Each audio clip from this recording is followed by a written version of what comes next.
कभी खुद पे कभी हालात पे रोना आया, बात निकली तो हर एक बात पे रोना आया. A very good afternoon, ladies and gentlemen. Today we have gathered here to debate and discuss whether demonetization was a success or a failure.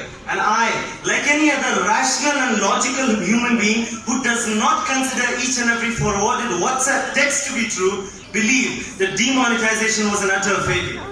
Now, why do I consider it as a failure, ladies and gentlemen? Because in the very first place, demonetization was illegal. Now, I know this may sound very counterintuitive as to how can the government on such a large scale do something illegal, but no law enshrined in the constitution allows the central government to restrict people from withdrawing their own hard-earned money. Although Section 26(2) of the Reserve Bank of India 1934 Act does give the power to the central government to demonetize or call illegal any denomination it wants to, but it does not give it the power to restrict people from withdrawing their own money.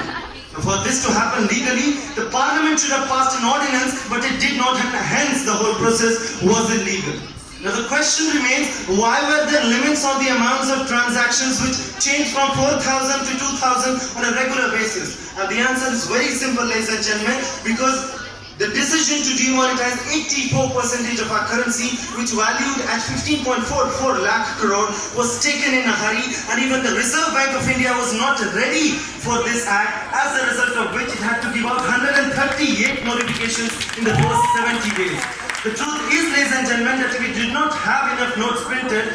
1 month after demonetization, only 30% of the notes were restored, and on January 18, which is 70 days post demonetization, although the Prime Minister had asked for only 50 days, the Reserve Bank of India gave it in writing to the Parliament that only 60% of the total notes were restored. Now I want to ask a very simple question to each and every person who considers demonetization a success. Do you consider a policy a success if it was so poorly implemented and so poorly executed that it claimed 115 lives of people who were outside ATMs claiming their own money? Ladies and gentlemen, I know nothing exists in extremities, and I know nothing exists as pure black or pure white, but I'm very sorry to say demonetization was a very dark shade of grey. I call it a very dark shade of grey because due to it we lost the tag of being the fastest growing economy in the world. I call it a very dark shade of grey because due to it we lost 2.2% of our GDP, which in nominal terms is 2,60,000 crores, and I call it a very dark shade of grey because due to it the Reserve Bank of India lost its credibility and its respect because it was not able to handle the issue of demonetization very efficiently. Now, ladies and gentlemen, demonetization did not only create problems in the early days of implementation, but is even causing problem today.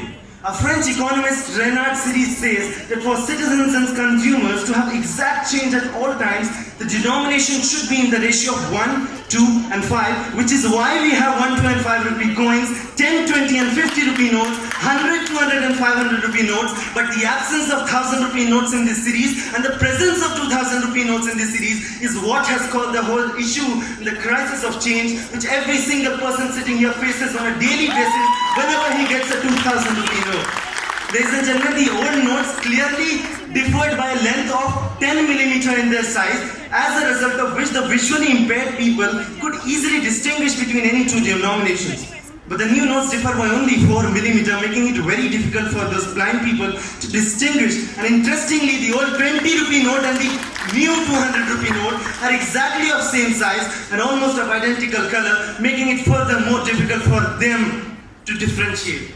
Now let me talk from a macroeconomical perspective, because economics works at macro as well as micro level. So from a macroeconomical perspective, demonetization was even a bigger failure because the All India Manufacturers Association submitted it officially that due to demonetization, the informal sector lost 60% of its jobs and 47% of its revenue. The most affected was the informal sector and the daily wage workers, who form a very, very large part of the informal sector. And ladies and gentlemen, the other most affected area was the rural population, because on the one hand, the government took out money from the economy, took out cash from the economy at a time when it was the winter season for sowing for the winter crops, and on the other hand, the Reserve Bank of India had directed 370 central district cooperative banks and 93,000 agricultural credit societies to do not accept, change, withdraw or exchange any single old note. Now, since the time is running out, I'll wrap up my arguments with a very interesting but insightful incident. Every year, the Ministry of Finance comes up with an economic survey that contains the list of achievements in that particular year. Interestingly and surprisingly, the economic survey of 2016 and 17 did not consider demonetization in its list of achievements, which clearly proves that even the Ministry of Finance did not consider demonetization as a success. So how can I? Ladies and gentlemen, if I go out and kill 5 people, you will call me a murderer, and call the incident as massacre. But when you implement a policy and kill 115 people, you do not consider it as a murder. Instead, you call it success and name the event as demonetization. What has happened? Unemployment has rose, savings rate have gone up, farmers are protesting every day in the previous year in states like Maharashtra, Madhya Pradesh, Bihar, UP, and what we call here is that demonetization is success. Now, I do not know what your definition of success is, ladies and gentlemen, but my definition of success and my righteousness does not allow me to call it success, and hence I will not, and hence I will call demonetization a failure. Thank you.